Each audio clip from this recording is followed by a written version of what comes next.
7 dosa pokok. Dosa kerakusan. Dosa keenam. 7 dosa pokok. Dalam Katekismus Gereja Katolik 1866, kerakusan termasuk dalam 7 dosa pokok. Dosa-dosa pokok adalah kesombongan, ketamakan, kedengkian, kemurkaan, percabulan, kerakusan, dan kelambanan. Diambil dari sumber-sumber berikut ini.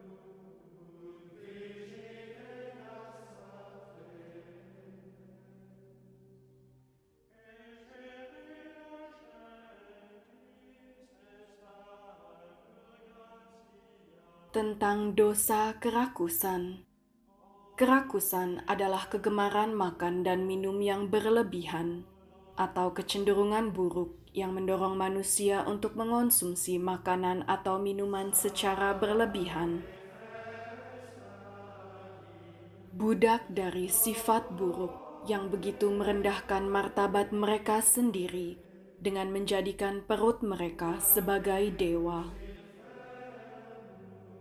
Kerakusan dapat dilakukan dengan memanjakan diri mengkonsumsi makanan yang terlalu mahal atau lezat untuk hidup seseorang, dengan makan pada jam-jam yang tidak teratur, atau dengan makan dan minum secara berlebihan.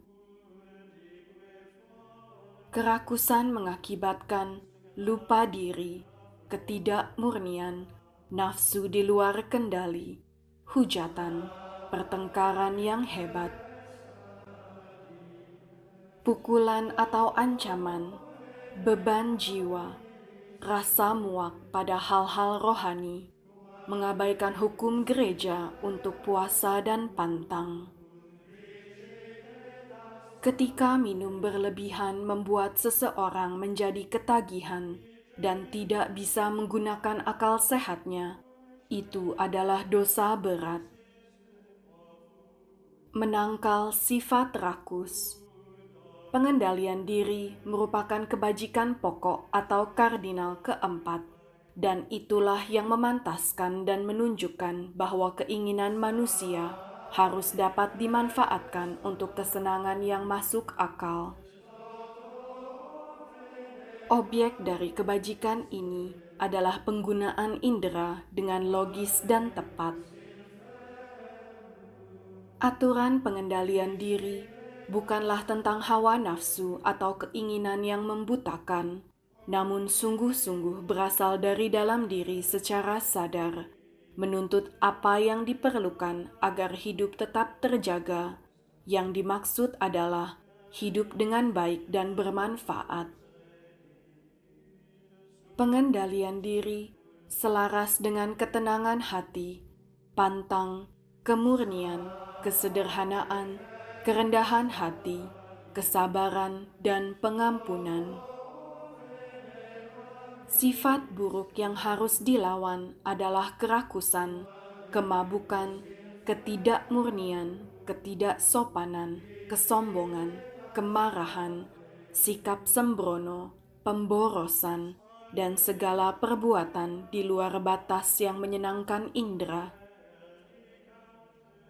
Penguasaan diri adalah kebajikan moral yang mengekang kecenderungan kepada berbagai macam kenikmatan dan yang membuat kita mempergunakan benda-benda duniawi dengan ukuran yang tepat. Ia menjamin penguasaan kehendak atas kecenderungan dan tidak membiarkan kecenderungan melampaui batas-batas yang patut dihormati. Manusia yang menguasai diri mengarahkan kehendak inderawinya kepada yang baik, mempertahankan kemampuan sehat untuk menilai dan berpegang pada kata-kata. Jangan mengikuti setiap kecenderungan walaupun engkau mampu, dan jangan engkau mengikuti hawa nafsumu. Berdasarkan Kitab Sirak, bab 37 ayat 27 sampai 31. Teladan dan nasihat para kudus mengenai kerakusan. Santo Gregorius Agung mengatakan, kerakusan menggoda kita pada 5 hal. Keinginan kita akan sesuatu yang sebenarnya bukan karena kebutuhan. Keinginan untuk makan daging yang mahal. Ketertarikan pada makanan yang dimasak dan dengan tatanan yang indah. Mengambil makanan dengan takaran yang berlebihan. Dan kita berdosa karena hasrat makan kita yang berlebihan. Santo Alfonsus Liguori mengatakan, hampir dapat dipastikan bahwa makanan berlebihan adalah penyebab dari semua penyakit dan dapat berakibat fatal bagi jiwa.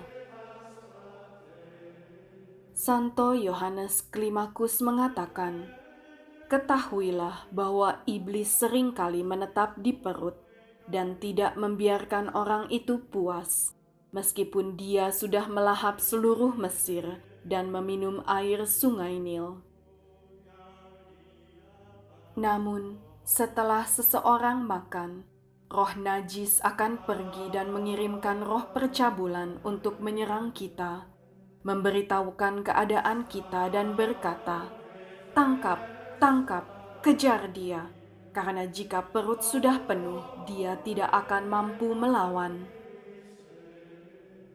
Santo Bernardus dari Clairvaux mengatakan, ambillah roti secukupnya, jangan sampai perut kenyang membuatmu lelah berdoa. Santo Yohanes Klimakus mengatakan, puasa adalah tuntutan secara alamiah untuk membatasi makan, menghilangkan hasrat yang berlebihan, menghapus pikiran buruk, menahan hawa nafsu lewat mimpi, memurnikan doa, memberi cahaya jiwa, membuka pintu penyesalan, menuju pada kerendahan hati, membawa pertobatan yang membuahkan sukacita, menjauhkan diri dari kebohongan, mendatangkan ketenangan batin, mempertahankan ketaatan,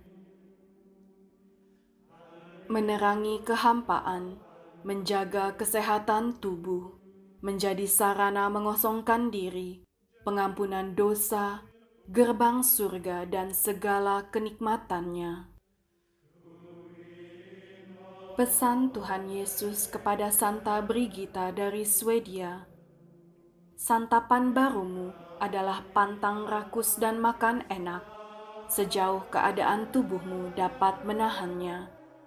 Aku tidak suka pada pantang yang melampaui batas wajar, karena aku menuntut pantang yang masuk akal untuk menahan segala hasrat. Santo Alfonsus Liguori mengatakan, berhati-hatilah agar kita tidak dikuasai oleh perbuatan yang jahat ini. Santo Agustinus berkata, bahwa makanan yang diperlukan untuk menunjang kehidupan,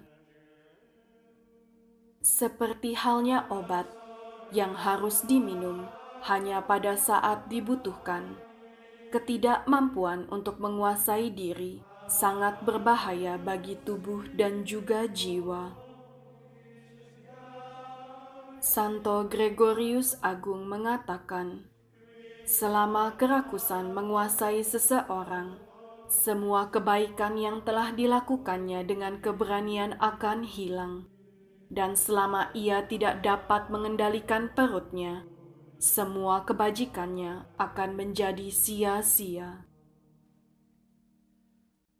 Pemeriksaan batin. Apakah saya mengkonsumsi minuman keras yang memabukkan hingga kehilangan kendali atas indera saya? Apakah saya dengan sengaja membatalkan puasa saya dan kemudian menerima komuni kudus? Apakah saya melanggar hukum pantang dengan sengaja makan daging pada hari pantang? Apakah Saya telah menghabiskan uang lebih dari yang seharusnya untuk membeli minuman yang memabukkan. Apakah saya telah mempraktikkan penyangkalan diri terhadap indera perasa saya, baik dengan makanan tertentu atau dengan tidak makan pada waktu-waktu tertentu? Apakah saya pernah berdoa sebelum dan sesudah makan, baik untuk mengucapkan rasa syukur kepada Tuhan atas pemberiannya, dan untuk meminta kekuatan agar tidak menyalahgunakan berkat yang diberikan? Liberame, Domine Jesu Christe, ab omnibus iniquitatibus meis, et universis malis. Fac me tuis semper inherere madatis, et a te numquam separari permittas. Bebaskan aku, Tuhan Yesus Kristus, dari semua kesalahanku dan dari yang jahat. Bimbing aku untuk selalu berpegang teguh pada perintah-perintah-Mu, dan jangan biarkan aku terpisah dari-Mu.